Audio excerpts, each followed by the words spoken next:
ISC, that's International Shanghai Club to you and I, are to many more than just a club. Having achieved consecutive mid-table finishes in Asas Division B for over 3 seasons, the club has become synonymous with celebrating the mediocre. At the forefront of this mediocrity stands Cahill Grimes.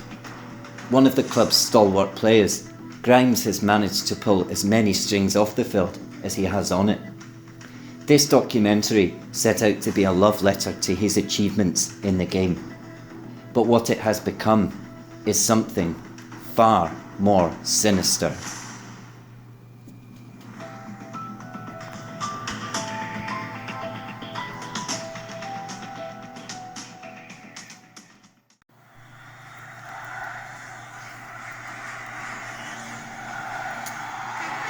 Flicks, pirouettes, 1-2s, rabonas, left foot, right foot volleys, headers, nutmegs, laying a nut, full-blown headbutts, defence, all-out attack, even heart attacks. Grimes was capable of it all, or so he claimed. But he became just as well known for his off-field extravagance as his on-field shenanigans.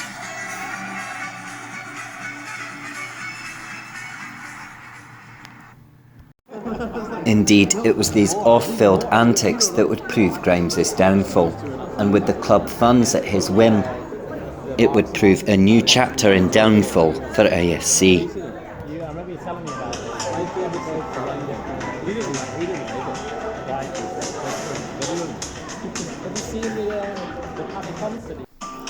In 2018, a pattern began to emerge.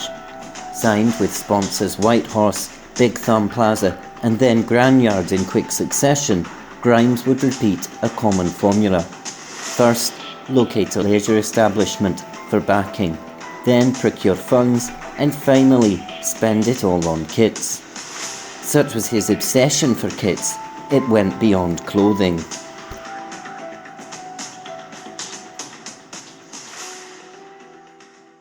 This is hard for me to talk about, and I prefer to remain anonymous. I played for ISC for a number of seasons. Cahill Grimes had originally really enticed me to the role, said they needed someone in that role, and then the touching began. Just the odd brush of the elbow. Said it was fasciitis or something, that he couldn't control it, but I knew that was bullshit. And then something changed, the touching dropped off, and so did his comments. And there was just one final one. He said there was room for only 4 kits in the club, and that I wasn't one of them. One of the hardest days of my life.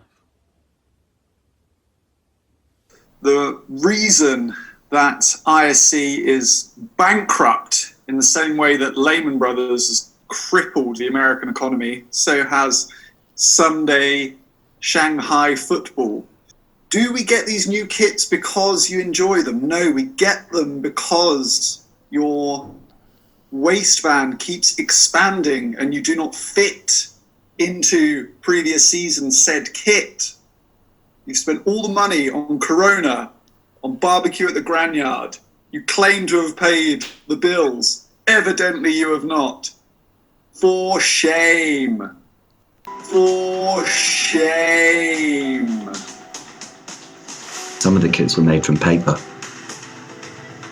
Some of them were made from the socks of third world country workers. Remember, the red kit was made from faux tiger skin. He should never be allowed to run the financial side of a football club again.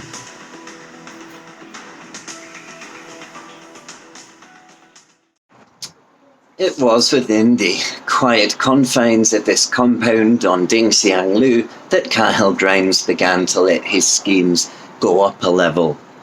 He would take the kits back to his apartment before plotting to sell them at a tidy profit. Just around any corner in this compound, you'll see evidence of what Cahill Grimes was up to. But dig a little bit deeper and you'll see far more.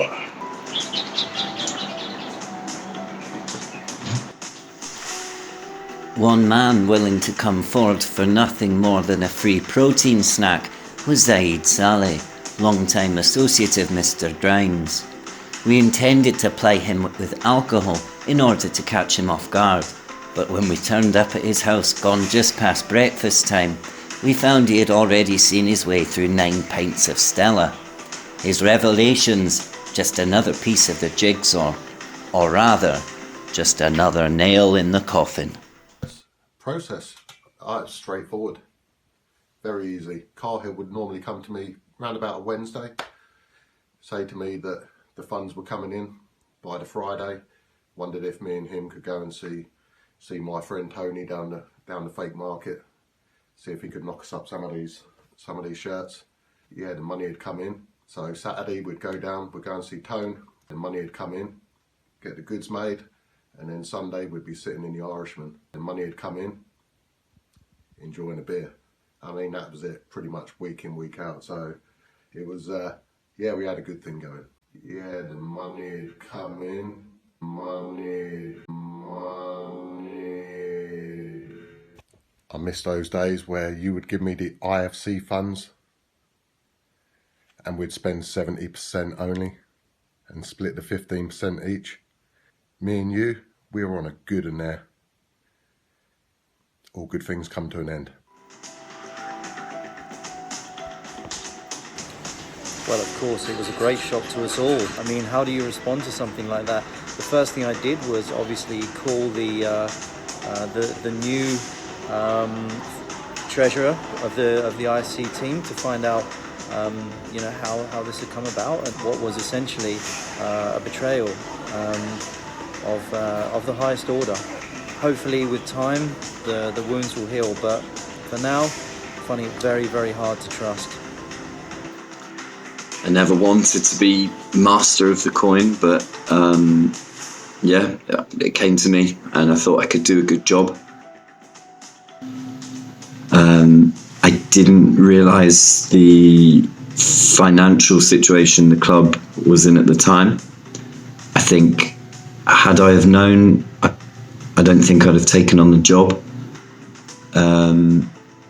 Looking back now, I'm glad I did take on the job. I don't think anyone else would have seen through what he was doing.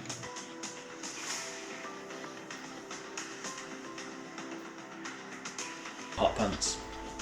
Manhattans. I have no idea at all.